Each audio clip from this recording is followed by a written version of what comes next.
job.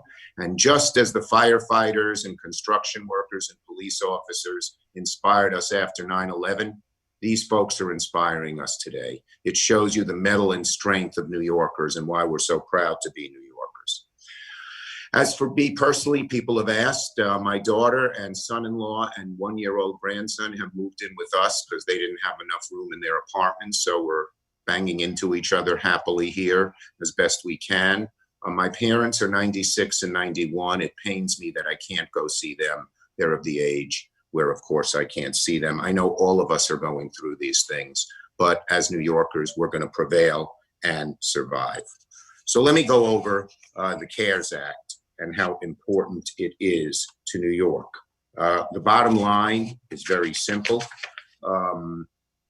Congress came together because of this emergency, and help for New York is on the way. It is quick help, it is big help, and it should affect so many aspects of our lives to help us.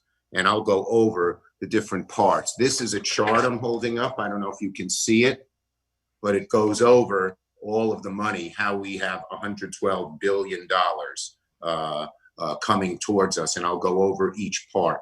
Is there a way, Angelo, I can hold this up for people? He's not there.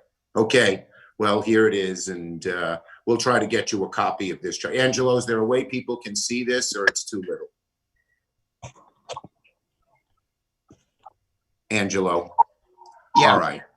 Okay, well, this chart shows the $112 billion that we have that will come to New York as a result of the CARES Act, and it probably will go higher than that. The first bill did not have enough money for hospitals. It didn't put workers first. It had no state and local assistance. So we fought for 2 days. As you know, we didn't just go forward with the immediate bill, which was friendly to corporate interests, but nobody else. And we changed it.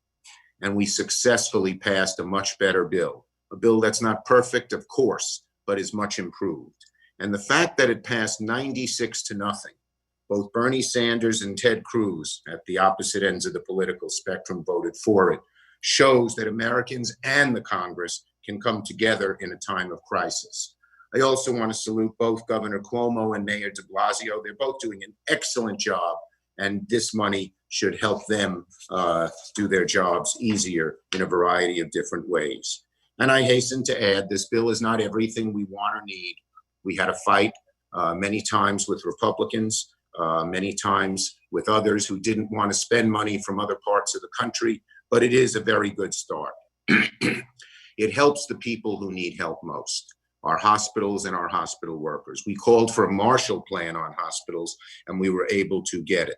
It helps our unemployed people. It helps the average American worker. It helps our mass transit and many more. So let me go through it. Now, you may remember right after the act passed the Senate, we were able to make some initial projections, and we said 40 billion immediately. But now with the act signed by the president and doing some more mathematics, we have updated projections. This bill will bring a minimum of $112 billion to New York. It is the largest amount of federal aid given to New York in the history of the country. It's larger than 9/11, where I was involved. It's larger than 2008. It's larger than Sandy. And so let me go over some of the places where we need money. Now, it doesn't cover everything. Because we had to fight to get what we did, there are things we must come back and do, but it is a good start. And you can be assured I'm not going to stop until all of New York's needs, at least the federal needs, are met. Okay, so let me go over some of the numbers here. First, the number one thing we called for, the initial bill did not have close to enough money for hospitals. We know our hospitals must expand, and you know they are building temporary new hospitals. We need more doctors and nurses.